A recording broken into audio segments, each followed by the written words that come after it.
رات کو عنایا کمرے میں ٹہل رہی تھی اور خیالوں میں گم کہ آخر ماہا یہاں کیوں آئی ہے، جبکہ میری اور آئمہ کی پلاننگ تو کچھ اور ہی تھی۔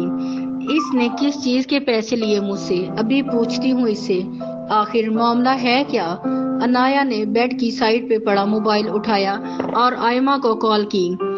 ہاں عنایا بولو، آئمہ نے فوری پوچھا تو عنایا نے غصے سے کہا، جب ہمارا پلان کچھ اور تھا تو تم نے کیا کیا؟ آئمہ نے کہا، عنایا ہمارے کچھ کرنے کی نوبت ہی نہیں آئی، وہ تو خود پتہ نہیں کیا کرنے والی تھی۔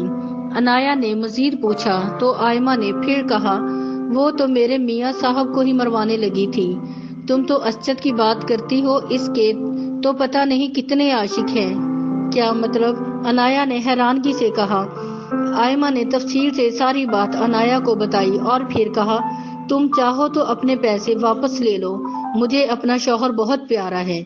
اب عنایا خاموشی سے سب سننے کے بعد پریشان ہوتے ہوئے کہنے لگی، وہ تو اب یہاں آ گئی ہے، اب اگر کوئی نقصان اسجد کو پہنچا تو؟ آئمہ نے حیرانگی سے پوچھا، کیا وہ تمہارے پاس آ گئی ہے؟